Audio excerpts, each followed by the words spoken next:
Hello అండి. 10 నిమిషాలు మీరు గనక శ్రద్ధగా విన్నారంటే ఇంగ్లీష్‌ని చాలా సులువుగా నేర్పించే ప్రయత్నం నేను చేస్తాను. ఈరోజు క్లాస్‌లో మనం నేర్చుకోబోయే టాపిక్ పర్సన్స్. పర్సన్స్ 3 రకాలు. ఇది మీకు అర్థం కావడం కోసం నేను ఒక చిన్న ఎగ్జాంపుల్ చెప్తాను. ఫర్ ఎగ్జాంపుల్ మనం ఒక దగ్గర నుంచి ఇంకో దగ్గరికి ట్రావెల్ చేస్తున్నాం అనుకోండి. ఒక కార్‌లో మనం ప్రయాణం చేస్తున్నాం. సో మీరొక్కటే గనక ప్రయాణం చేస్తే దాన్ని సింగులర్ పర్సన్ అంటాం. అలా కాకుండా మీతో పాటు ఇంకెవరైనా అంటే ఇద్దరు లేదా ఎక్కువ మంది ప్రయాణం చేసేదాన్ని మనం ప్లూరల్ పర్సన్ అంటాం. అంటే పర్సన్ అనేది సింగులర్లో ఉంది అంటే ఒక్కరే ఉంటే సింగులర్లో ఉన్నట్టు, లేదా ఒకరికంటే ఎక్కువ ఇద్దరు లేదా అంతకంటే ఎక్కువ మంది ఉంటే పర్సన్ ప్లూరల్లో ఉన్నట్టు. సో ఇది అర్థమైంది కదా. ఇప్పుడు పర్సన్ ఎన్ని రకాలో చూద్దాం. పర్సన్ అనేది 3 రకాలు. సో ఫస్ట్ది వచ్చేసి first person, second person, third person.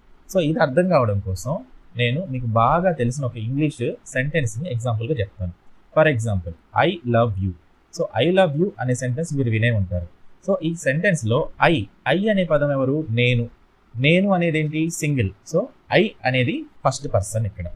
Next love అనేది క్రియ, దీన్ని కాసేపు పక్కన పెడదాం. యు అంటే ఏంటి? నువ్వు లేదా మీరు. సో మనం ఎవరితో అయితే మాట్లాడుతున్నామో దాన్ని మనం సెకండ్ పర్సన్ అంటాం. సో ఐ అంటే నేను, యు అంటే మీరు. ఐ అనేది ఫస్ట్ పర్సన్, యు అనేది సెకండ్ పర్సన్. మరి ఇప్పుడు థర్డ్ పర్సన్ ఎలా? సో ఐ లవ్ హర్, నేను ఆమెని ప్రేమిస్తున్నాను. సో అని చెప్పినప్పుడు మూడో వ్యక్తి గురించి మాట్లాడా.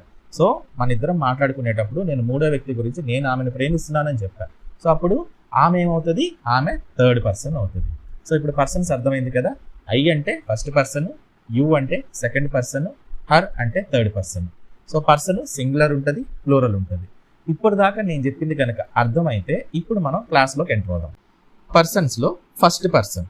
సో ఫస్ట్ పర్సన్ అంటే ఐ మరియు we. So singular, plural. Singular first పర్సన్ని మనం ఐ అని అంటాం, ప్లూరల్ ఫస్ట్ పర్సన్ని వి అని అంటాం.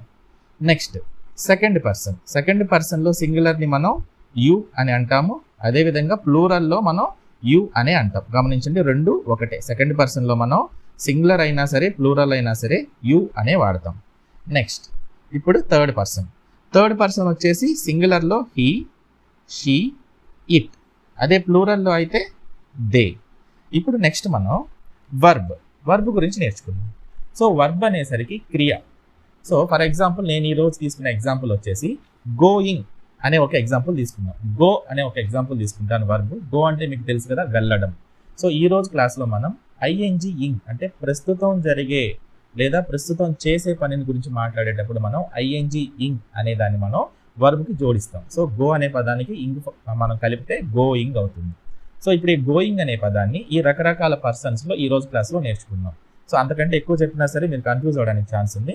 కాబట్టి సింపుల్గా ఈ గోయింగ్ని తీసుకుందాం. సో ఈ గోయింగ్ని ఫస్ట్ పర్సన్కి, సెకండ్ పర్సన్కి, థర్డ్ పర్సన్కి ఎలా వాడాలో నేర్చుకుందాం. సో వర్బ్ వచ్చేసరికి మనకి పర్సన్లో ఎలాగైతే సింగులర్ పర్సన్, ప్లూరల్ పర్సన్ ఉంటారో వర్బ్లో కూడా సింగులర్ వర్బ్, ప్లూరల్ వర్బ్ ఉంటుంది. సో సింగులర్ పర్సన్కి సింగులర్ వర్బ్ ఉపయోగించాలి, అదేవిధంగా ప్లూరల్ పర్సన్కి ప్లూరల్ వర్బ్ ఉపయోగించాలి. సో ఇది సింపుల్. సో ఇప్పుడు మనం క్లాస్లో మళ్ళీ ఇంకోసారి చూద్దాం. సో ఫస్ట్ పర్సన్ సింగులరు, మనం తీసుకున్న వర్బ్ ఏంటి? గో. దీనికి మనం ఇంగ్ అనేది కలిపాం. సో మొత్తం కలిపితే ఏమవుతుంది? గోయింగ్ అయింది. సో ఇది మన వర్బ్. గోయింగ్ అంటే ఏంటి? వెళ్తూ ఉండడం అన్నమాట. సో ఫస్ట్ పర్సన్లో ఐ యామ్ గోయింగ్, నేను వెళుతున్నాను అని చెప్పడం. So I am going. సింపుల్గా నేనేం తీసుకున్నాను? ఐ అనేది ఫస్ట్ పర్సన్, యామ్ అనేది ఇక్కడ హెల్పింగ్ వర్బ్. యామ్ అనేది హెల్పింగ్ వర్బ్ అంటాం దీన్ని. ఇక్కడ మెయిన్ వర్బ్ ఏంటి? గోయింగ్ అనేది మెయిన్ వర్బ్. సో గోయింగ్ అంటే ఏంటి? వెళ్ళడం. ఇది మెయిన్ వర్బ్, ఇది అసలు పని. సో ఇది వచ్చేసి హెల్పింగ్ వర్బ్. సో ఫస్ట్ పర్సన్కి హెల్పింగ్ వర్బ్ యామ్, మొత్తం కలిపితే ఐ యామ్ గోయింగ్. అదేవిధంగా సెకండ్ పర్సన్కి హెల్పింగ్ వర్బ్ ఆర్. సో దీన్ని కూడా గోయింగ్ అని కలిపేస్తే వి ఆర్ గోయింగ్. అంటే ఏంటి? మేము వెళ్తున్నాము. సో ఐ యామ్ గోయింగ్ అంటే నేను వెళ్తున్నాను, వి ఆర్ గోయింగ్ అంటే మేము వెళ్తున్నాము. Next second person. So second పర్సన్కి ఏం చెప్పాను? సింగులర్ అయినా ప్లూరల్ అయినా సరే యు. సో ఇంగ్లీష్లో ఏంటంటే సింగులర్కి మనం మీరు అన్న ఒక్కరి గురించి మాట్లాడినా యు అనే మాట్లాడతాం, మీరందరూ అని మాట్లాడినా యు అనే మనం మాట్లాడతాం.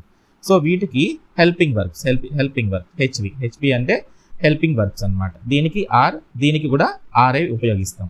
సో ఇక్కడ కూడా మనం గోయింగ్ అని రాసామంటే యు ఆర్ గోయింగ్, సింగులర్ అర్థంలో నువ్వు వెళ్తున్నావు. అదే ప్లూరల్ అర్థంలో యు ఆర్ గోయింగ్ అంటే మీరు వెళ్తున్నారు. మీరంటే కొంచెం ఎక్కువ మంది, ఒకరికంటే ఎక్కువ మంది ఉంటే యు ఆర్ గోయింగ్, మీరు వెళ్తున్నారు. సో ఇది ఈ విధంగా సెకండ్ పర్సన్ యూజ్ చేయడం.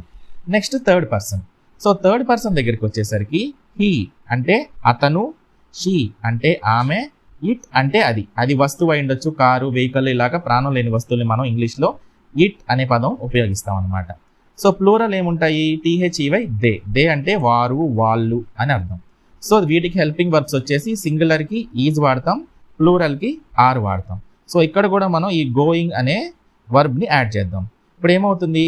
హీ ఈజ్ గోయింగ్, అతను వెళ్తున్నాడు. అదే షీ అయితే షీ ఈజ్ గోయింగ్, ఆమె వెళ్తుంది. ఇట్ ఈజ్ గోయింగ్, అది వెళ్తుంది. అంటే అది ఏదైనా వస్తువు కావచ్చు, కార్ కావచ్చు, ఏదైనా సరే మనం ఇట్ ఈజ్ గోయింగ్ అంటే అది వెళ్తుంది. నెక్స్ట్ దే ఆర్ గోయింగ్, వాళ్ళు వెళ్తున్నారు. దే ఆర్ గోయింగ్ అంటే వాళ్ళు వెళ్తున్నారు. సో ఇక్కడ వరకు మనం ఏం నేర్చుకున్నాము? సింపుల్గా పర్సన్, ఒక హెల్పింగ్ వర్బ్, ఒక మెయిన్ వర్బ్ పెట్టాం. ఇప్పుడు ఇంకొంచెం దీన్ని పెద్ద సెంటెన్స్గా మారుద్దాం. For example I am going అన్నాం కదా.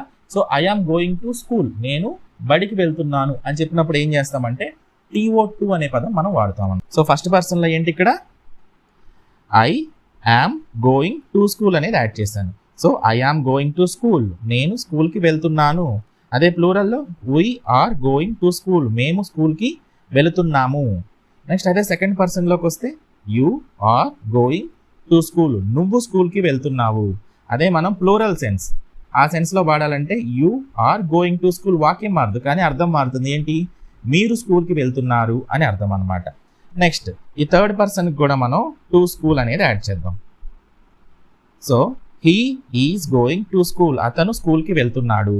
She is going to school, ఆమె స్కూల్కి వెళ్తుంది. They are going to school, వాళ్ళు స్కూల్కి వెళ్తున్నారు. సో ఇక్కడ మీరు గుర్తుపెట్టుకోవాల్సింది హెల్పింగ్ వర్బ్స్ ఎలా ఉపయోగించాలి. మీరు గమనించారంటే అన్నిటికీ ఆర్ ఉంది, ఐకి మాత్రం యామ్ ఉంది. ఐకని హెల్పింగ్ వర్బ్ యామ్ ఉంది. అదేవిధంగా హీ, షీ, ఇట్ అనే వాటికి ఈజ్ అనేది హెల్పింగ్ వర్బ్. మిగతా వాటి అన్నిటికీ మీకు హెల్పింగ్ వర్బ్ ఆర్ అని ఉందన్నమాట. సో ఇక్కడ మీరు గమనించారంటే persons first, second, third, plural, సింగులర్లు, అదేవిధంగా verb, plural verb, singular verb. మనం ఇక్కడ గోయింగ్ అనేదిగా మాత్రమే నేర్చుకున్నాం.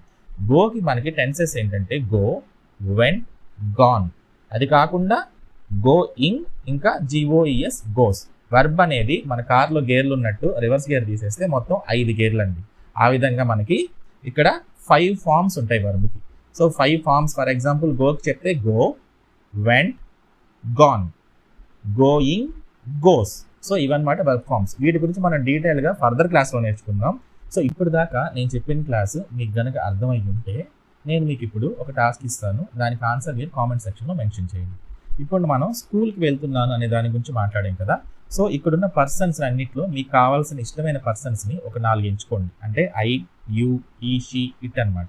అలాంటి ఒక 4 ఎంచుకొని ఈ గోయింగ్ అనే వర్డే యూజ్ చేయండి. యూజ్ చేసి స్కూల్కి కాకుండా మీరు మార్కెట్కి వెళ్తే ఎలా వాడతారు, లేదా మూవీకి వెళ్తే ఎలా రాస్తారు సెంటెన్స్, లేదా ఇంకెక్కడికైనా బ్యాంక్కి వెళ్ళారనుకోండి ఎలా రాస్తారు.